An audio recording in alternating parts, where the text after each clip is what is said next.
और हम पर इल्जाम लगा दिया गया। सर, क्या मैं बाबर का स्पोक्स पर्सन हूँ? क्या मैं जिना का स्पोक्स पर्सन हूँ? क्या मैं औरंगजेब का स्पोक्स पर्सन हूँ?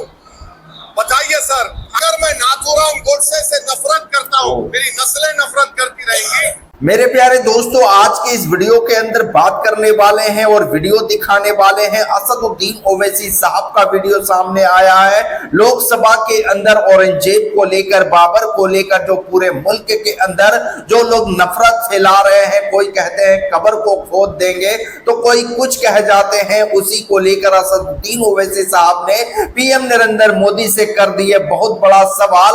उसके बाद लोकसभा के अंदर मच गया बवाल। असदुद्दीन ओवैसी साहब उन चिंटुओं को जवाब दिए हैं जो लोग आए दिन बाबर को लेकर, औरंगजेब को लेकर पूरे मुल्क के अंदर मुसलमानों को गाली देने का काम करते हैं।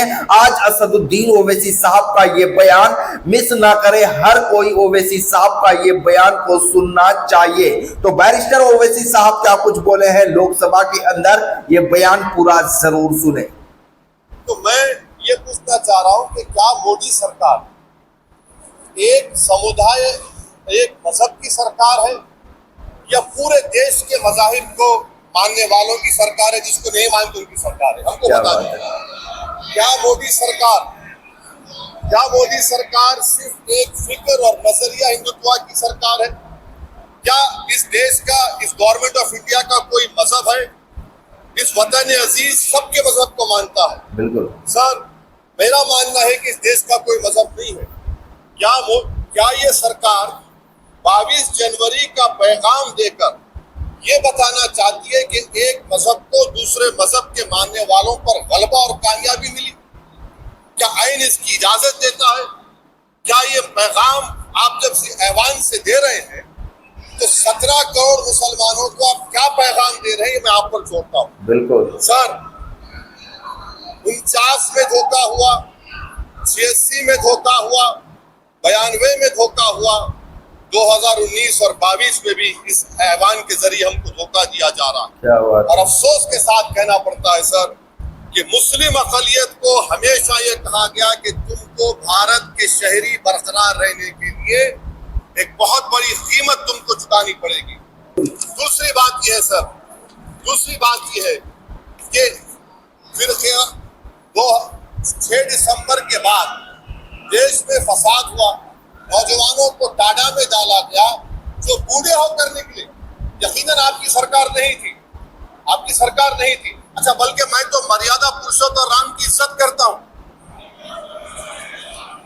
क्योंकि नाथूराम गोडसे ने उस शख्स को गोली मारी जिसके जबान से आखिरी लफ्ज निकले हे राम। सर, जब छठी बात यह है कि 87 में मलियाना हाशिम पूरा हुआ, 83 में दिल्ली हुआ, 44 में जम्मू में नस्ल कशी हुई, 2022 में हल्दीवानी में कत्ल हुआ। इतने धोखे सबसे बड़े किसको दिए गए? असदुद्दीन ओवैसी को दिए गए। मगर फिर भी मुझसे ही कहा जाता है कि वफादारी को तुम साबित करो अपनी ओवैसी। सही बात है। आज भारत में 17 करोड़ मुसलमान अपने आप को अजनबी और एलिनेट महसूस कर रहे हैं। बिल्कुल कर रहे हैं। बहुत बड़ी नाइंसाफी होती है। ये कोई तारीखी नाइंसाफी को इंसाफ नहीं किया जा रहा है। स्पीकर सर, अंग्रेजी में स्पीकर सर, केवल एक प्रश्न का जवाब ओवैसी साहब दे दें कि बाबर को वो आक्रमणकारी मानते हैं या नहीं मानते? इनको भी मुंह तोड़ जवाब देंगे। पुष्पमित्रा संघा को आप क्या मानते हैं? बताओ, पुष्पमित्रा संघा को आप क्या मानते हैं? जम्मू के वो, कश्मीर के वो राजा को क्या मानते हैं जिसके पास एक फौज थी मंदिरों को तोड़ने के लिए? आप क्या मानते हैं? यही तो मैं कह रहा हूं कि निशिकांत दुबे 47 में आजादी मिली, असदुद्दीन ओवैसी से बाबर की बात पूछ रहे हैं। तुम गांधी की बात पूछते, तुम बोस की बात पूछते, तुम जलियांवाला बाग की बात पूछते, तुम काला पानी में मुसलमान शहीद हो गए उनकी बात पूछते, मगर बाबर की बात पूछी जाती है।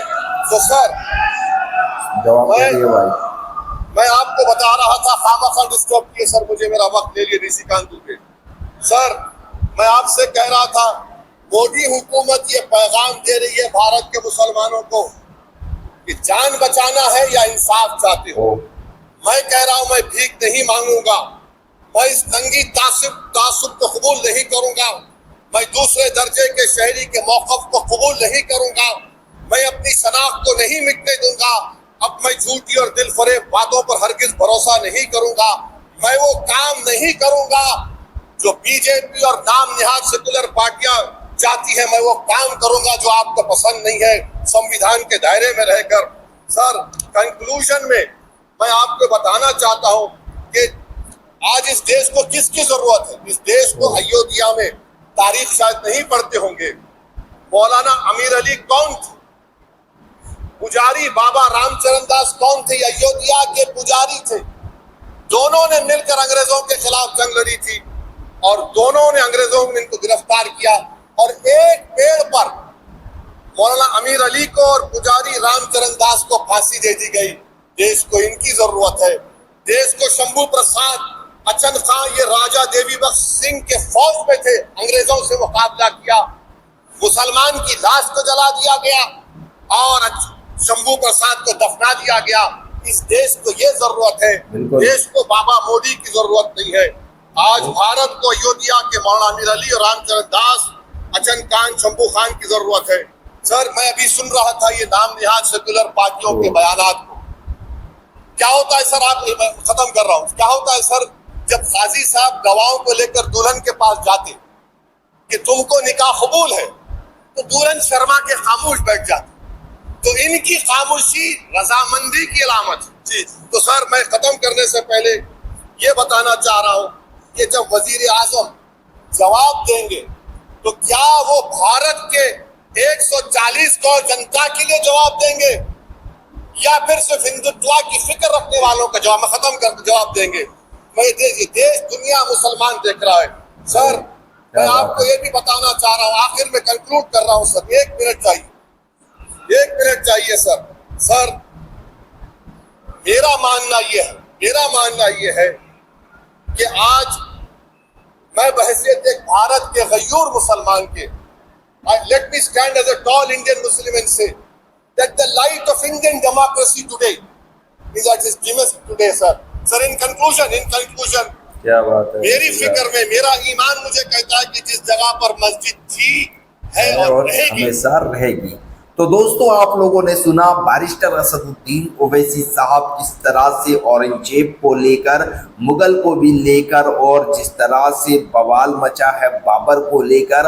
आज असदुद्दीन ओवैसी साहब जिस तरह से लोकसभा के अंदर आवाज उठाते हैं और पीएम नरेंद्र मोदी से लगभग 12 से 15 सवाल किए हैं और असदुद्दीन ओवैसी साहब का इस तरह से बयान आया और भारतीय जनता पार्टी के जो विधायक होते हैं, जो सांसद होते हैं, अगर लोकसभा के अंदर अगर कोई कुछ बोलते हैं तो उनको जवाब भी असदुद्दीन ओवैसी साहब इसी तरह से देते हैं जिस तरह से निशिकांत दुबे को असदुद्दीन ओवैसी ने जवाब दिया जब बाबर के ऊपर उन्होंने रिप्लाई दिया। तो असदुद्दीन ओवैसी साहब का ये बयान आप लोगों को कैसा लगा, कमेंट सेक्शन में जरूर बताएं और इस वीडियो को ज्यादा से ज्यादा लोगों तक शेयर करें।